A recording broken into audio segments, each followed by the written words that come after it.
아멘. 은혜로운 찬양 감사합니다. 예, 여러분들의 헌신 감사드리고요.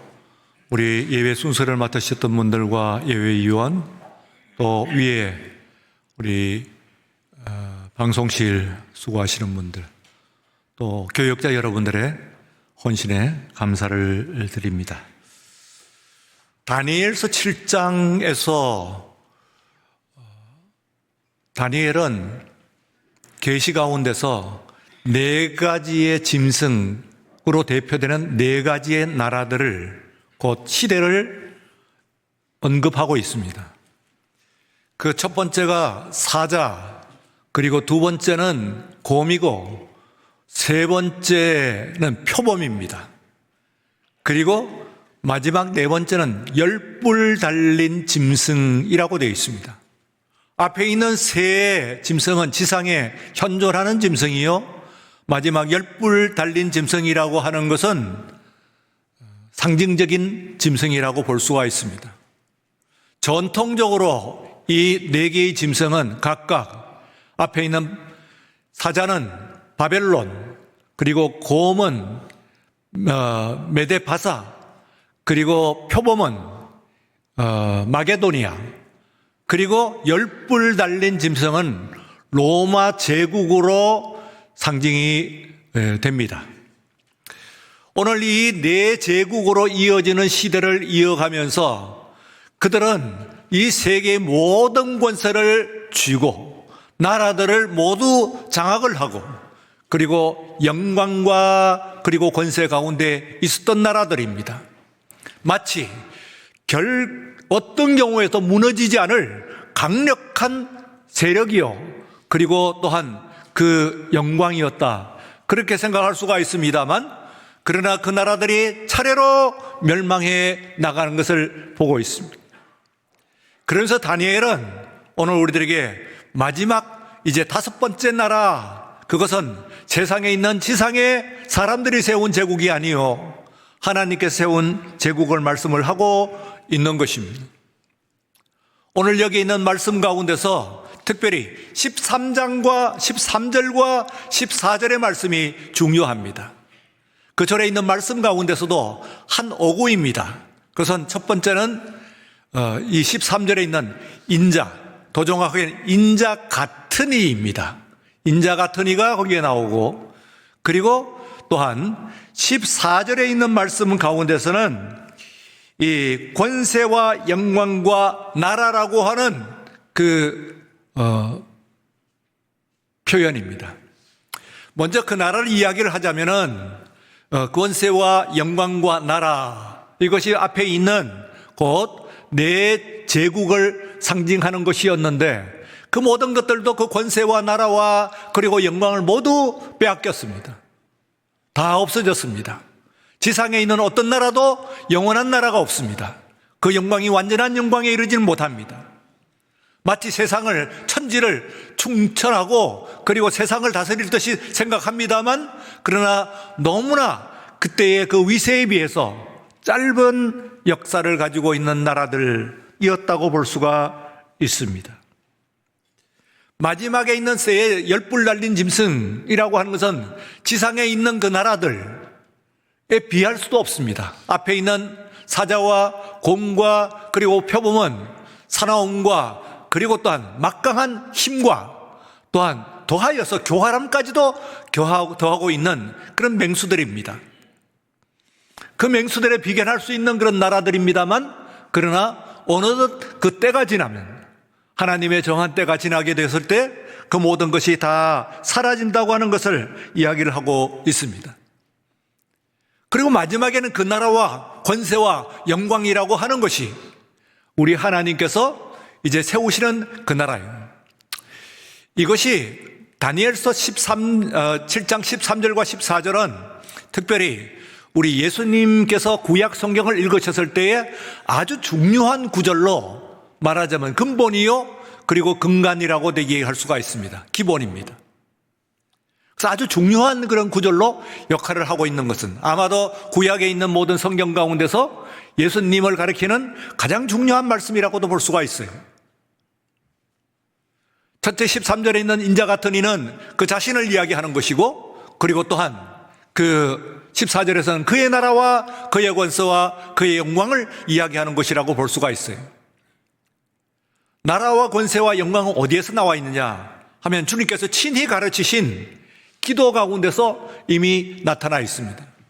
우리가 소위 주기도문이라고 하는 그 기도문은 두 부분으로 나누어져 있습니다. 앞에 있는 부분과 마지막 한 문장으로 되어 있습니다만, 나라와 권세와 영광이 영원히 그의 것입니다 하는 것은 독솔로지, 속령가라고 이야기를 하고 있습니다. 그래서 앞에 있는 기도문과는 분명히 구별되는 것이고, 사본에서도 보게 되면 어떤 사본에는 나와 있고, 그리고 어떤 사본은 나와 있지 않기 때문에, 그리고 또한 앞에 있는 이 본문 가운데서 본문과 그리고 뒤에 있는 마지막 단락, 이 속령 부분을 잇고 있는 접속사가 있습니다. 헬라어 원문에서는 호티 하는 그런 원문입니다. 우리말로 하면은 그러므로, 또 좀 더 정확하게 얘기하면은 앞에 있는 것을 종합하여 말씀드린다면, 혹은 앞에 있는 그 근본 뜻이 무엇인가 하면 그런 뜻입니다. 호티 하는 말이. 그래서 그 이전에 우리가 쓰던 이 주기도문에서는 그것이 포함되어 있었어요. 대개 이렇게 번역이 되어 있었습니다. 대개. 그런데 많은 또 그 사본들이 포함도 호티가 그 뒤에 있는 부분이 들어있기도 합니다만 들어있지도 않기 때문에 우리가 그 호티를 뺐습니다. 그리고 나라와 권세와 영광이 영원히 그의 것입니다 하는 것입니다만, 그러나 또한 중한 뜻이 있습니다. 단순한 접속사니까 빠져도 큰 상관이 없을 것 같습니다만, 그러나 앞에 있는 모든 기도를 종합을 그러면은 나라와 권세와 영광이 다 아버지의 것이라는 뜻입니다. 그런 고백입니다. 기도입니다 하는 것을 이야기하는 것이라고 볼 수가 있어요. 그렇게 생각을 하게 되면은 이 앞에 있는 대개라고 그냥 했던 것을 어떤 방식으로든 좀 보존했으면 어땠을까? 그러므로든지 종합하면 어떻게 방식으로 조금 보존을 했으면 어땠을까 하는 생각도 들 수가 있습니다. 어쨌든 예수님께서 그 기도문을 가르치실 때 마지막에 나라와 권세와 영광이라고 하는 것은 바로 다니엘서 7장 14절에서 직접 나오신 말씀입니다. 그러니 얼마나 중요한 말씀입니까? 우리 예수님께서 그 가르친 말씀과 그리고 신앙 가운데서 얼마나 중요한 부분을 이 다니엘서 7장이 차지하고 있는가 하는 것을 이 말씀을 드릴 수가 있습니다. 그래서 매우 중요한 그런 말씀이다 하는 말씀을 드릴 수가 있어요. 그래서 오늘 또 특별히 이 말씀 가운데서 13절에 있는 인자 같은 이입니다. 인자 같은 이. 인자라고 하는 것은 뭡니까? 말 그대로 사람의 아들입니다. 안드로프 투 때우, 그렇게 그 헬라어에는 쓰여 있습니다. 휴오스 투 안드로포스 이렇게 나와 있습니다. 그러니까 사람의 아들이다, 그런 얘기입니다. 사람의 아들. 그런데 오묘합니다. 사람의 아들이 아니고 오늘 13절에 있는 말씀 같은 데 보면은 사람의 아들 같은 이라고 되어 있습니다. 인자 같은 이 이렇게 되어 있습니다. 여러분, 인자 같은 이라는 것은 인자란 뜻입니까? 인자가 아니란 뜻입니까? 두 가지 의미가 다 있죠. 저 사람은 신사 같아 이렇게 이야기하게 되면은 그 사람이 신사라고 하는 것을 이야기하는 것이라고 볼 수가 있습니다. 한편에 있어서는 이게 뭐지? 생긴 것이 꼭 별 모양으로 생겼네? 하고 불가사리를 보면서 그렇게 생각한다면은 불가사리가 별일 수가 없습니다. 그 인자 같은 이라고 하는 것은 두 가지 의미가 다 있습니다. 그분은 정말로 사람이요, 사람의 아들이십니다. 그러나 인자 같은 이라고 하는 말씀 가운데서는 그분은 사람이 아니란 뜻도 포함되어 있습니다. 곧 지난주에 말씀을 드렸던 말씀 가운데서 구약 성경은 보이지 않는 하나님을 가르쳤고, 그리고 신약 성경은 보이는 하나님을 가르치고 있습니다. 그런데 신약 성경에 보이는 하나님은 구약 성경에 보이지 않는 그 하나님의 보이는 하나님이십니다. 다른 하나님이 아니세요. 구약의 하나님이 곧 신약의 하나님이십니다. 그래서 우리는 삼위일체 하나님을 고백하는 것입니다. 신약에 나와 있는 예수 그리스도가 구약에 있는 그 하나님이십니다. 그러나 구약에서는 보이지 않는 하나님으로 말씀을 하셨고, 그리고 신약에서는 보이는 하나님으로 우리에게 나타나셨어요. 그래서 그분에게 충만하다 그렇게 말씀을 하셨습니다.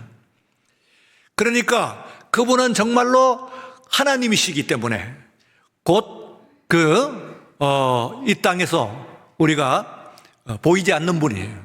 그러나 보이신 하나님으로서 우리들 가운데 나타나셨다 하는 것을 이야기를 하고 있습니다. 그래서 인자 같은 인물이라고 하는 것은 그분은 사람의 아들로 태어나셨어요. 그러나 사람의 아들 같다고 하는 이야기는 그 속에 그분이 사람의 아들이 어떤 의미에서는 아니라고 하는, 진정한 의미에서 아니라고 하는 뜻이 거기에 포함이 되어 있는 것이다. 이 두 가지 의미로 같이 읽어야 됩니다. 인자 같은 이라고 했습니다. 그래서 예수님께서는 이 말씀을 13절 다니엘서 7장 13절의 이 말씀을 너무 중요하게 생각하셨어요. 그래서 이것을 가지고 전에도 제가 말씀을 한번 드린 바가 있습니다만 자기 자신을 가리키는 말씀으로 쓰셨어요. 인자 하는데 자기 자신을 가리켜가지고 예수님께서 인자라고 하는데 사복음서 안에서 80회 이상 나타나고 있습니다. 인자. 그런데 오묘한 것은 어느 누구도 세상에 있는 어떤 사람도 그리고 또한 심지어는 제자들도 예수님을 인자라고 사람의 아들이시여 인자라고 불렀던 것은 한 번도 나타나지 않습니다. 다시 말하면 세상에 있는 가까운 제자들조차도 어느 누구도 예수님을 인자라고 불렀던 것은 없는데 반해서 예수님은 스스로를 어떻게 말씀을 하셨냐면 인자라고 말씀을 하셨습니다. 사람의 아들이라고 하는 말을 쓰셨어요. 80회 이상 쓰셨어요. 그게 무슨 말이냐 하면은 바로 다니엘서 7장 13절에 있는 이 말씀이다 그 말씀이죠. 그러니 다니엘서 7장 14절에 있는 주기도문을 생각할 때 14절과 그리고 또한 우리 가르친 말씀 중에서 가장 중요한 말씀 아닌가요? 그리고 또한 자신의 아이덴티티, 자신의 정체성을 가리키는 말씀으로서 7장 13절 말씀, 인자 같으니 라고 하면은 오늘 말씀 가운데서 이 13절과 14절에 있는 말씀이 얼마나 중요한 말씀이고 우리 주님의 그 자신의 정체성, 자기 인식과 그리고 또한 가르치는 말씀에 얼마나 중요하게 반영이 되어 있는 말씀인가 하는 것을 우리가 알 수가 있어요. 그래서 이 말씀은 구약에 있는 말씀 가운데서도 가장 중요한 그런 말씀으로 취급이 됩니다. 오늘 여기에 있는 이 말씀을 해서 인자라고 하는 오늘 말씀, 정확하게는 인자 같은 인데요. 인자라고 하는 자기 자신을 향해서 나는 사람의 아들이다 하고 말씀을 하셨으니까 그분은 동시에 하나님의 아들이사 히오스 투 데우 하나님의 아들이자 히오스 투 안드로포스 하나님 사람 그분은 사람의 아들이에요. 그래서 AD 415년에 아프리카 칼케돈네라고 하는 곳에서 이 교회들이 모였습니다. 그래서 그 회의를 가지고 칼케돈 회의, 칼케돈 공의회라고 합니다. 그 당시에 세계를 대표하는 가장 중요한 목회자들과 신학자들이 함께 모인 회의입니다. 거기에서 이 칼케돈에서 아주 중요한 결정을 하게 되는데 그 당시는 다 라틴어 세계였기 때문에 베레 데우스 베레 호모라고 하는 라틴어로 규정을 합니다. 바로 예수 그리스도에 대해서 그리스도인이 확정되는 그런 아주 중요한 회의의 순간이라고 이야기할 수가 있습니다. 그동안 논란이 있었던 여러 가지 것을 전부 정리하여 가지고 모든 이단들을 척결하고 그리고 올바른 기독론을 그리스도론을 세운 회의가 바로 415년의 칼케돈 회의입니다. 그 뜻이 무엇이냐? 베레데우스 참 하나님, 베레 호모 참 사람.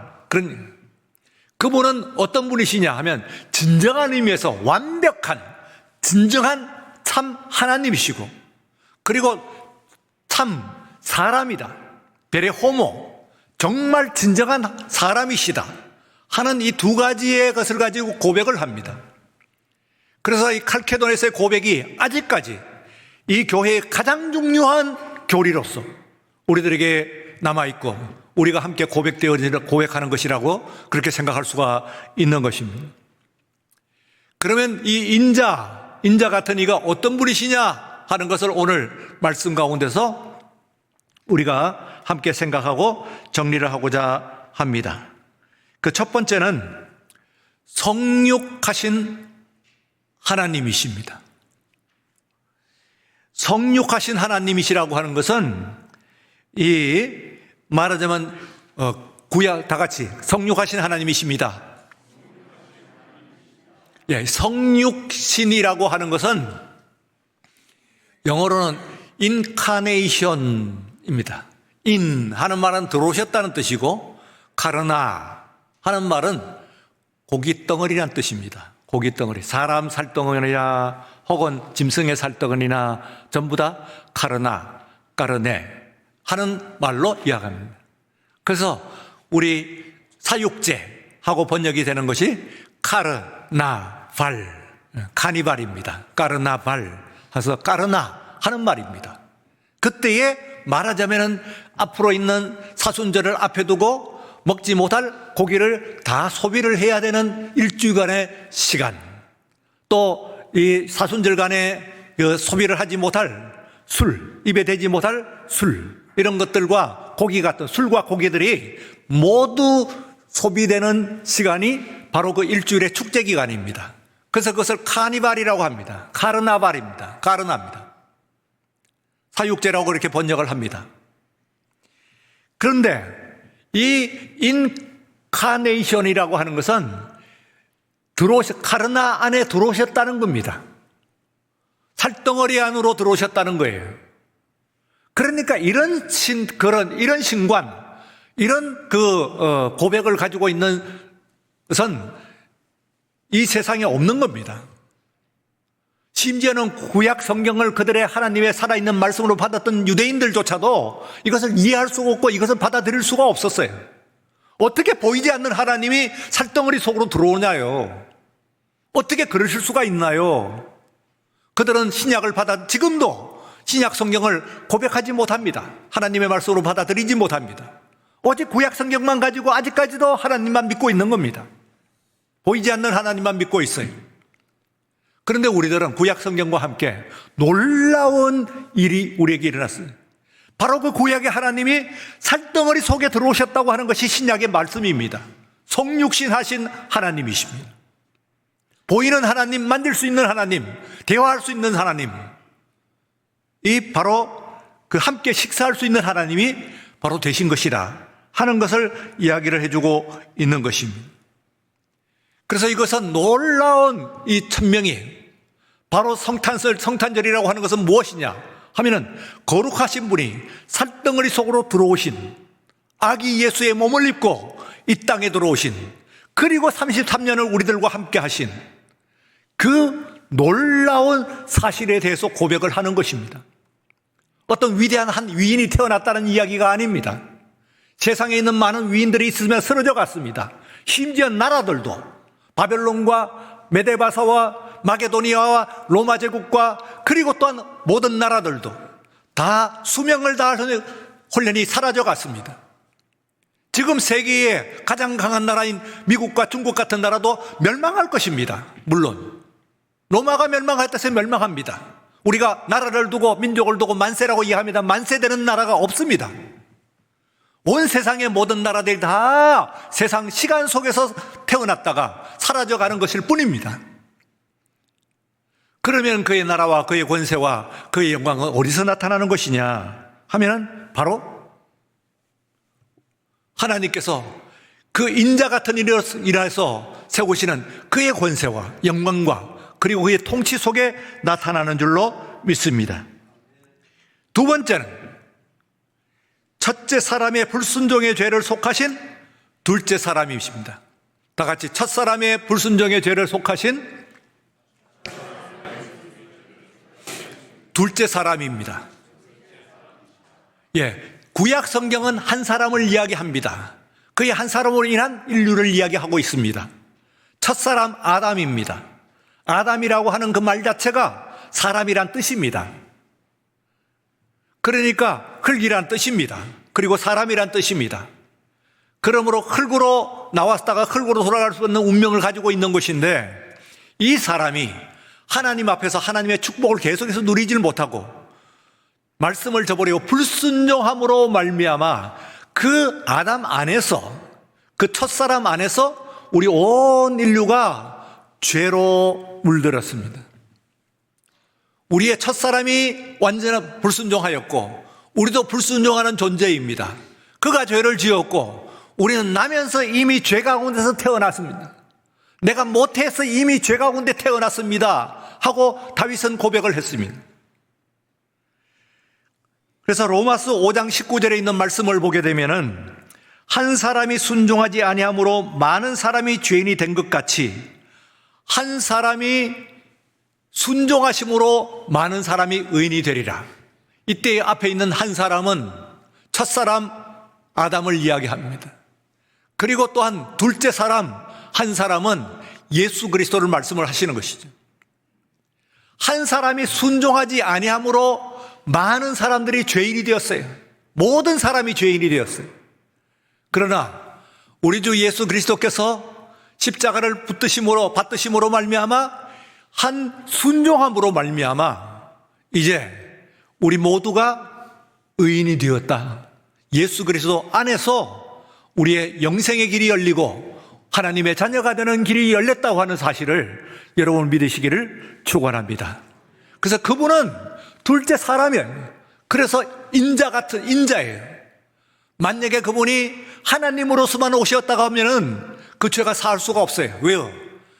지은 불순종의 죄가 사람이 지은 죄이기 때문에 그렇습니다. 사람이 지은 죄이기 때문에 반드시 사람이 그것을 해결해야 됩니다. 그것도 참 사람이, 진정한 사람이 온전한 순종으로 그것을 고백해야 할 것인데 우리 예수님께서 그렇게 하셨다는 그런 말씀입니다. 세 번째, 그분은 영원히 통치하실 왕이십니다. 다 같이 영원히 통치하실 우리 왕이십니다. 바로 다시 14절로 여러분들이 가시면은 나라와 권세와 영광, 이것이 있습니다. 세상의 모든 나라들이 나라와 권세와 영광이 있어요. 그렇죠. 우리나라도 있습니다. 나라와 권세와 영광이 있습니다. 그러나 흔들리고 있지 않습니까? 우리만 흔들릴까요? 세상에 있었던 문나라들이 다 흔들리고 결국은 사라져 갔습니다. 지금 현재 세상에 있는 모든 나라들도 만세로 영원히 갈 그런 나라가 없습니다. 다 멸망합니다. 마지막에 있는 열불, 그것은 그야말로 세상에 존재하지도 않는 그런 큰 힘을 가지고 있는 나라처럼 보였습니다만 인류가 이 세상 가운데 역사 가운데서 시간 가운데서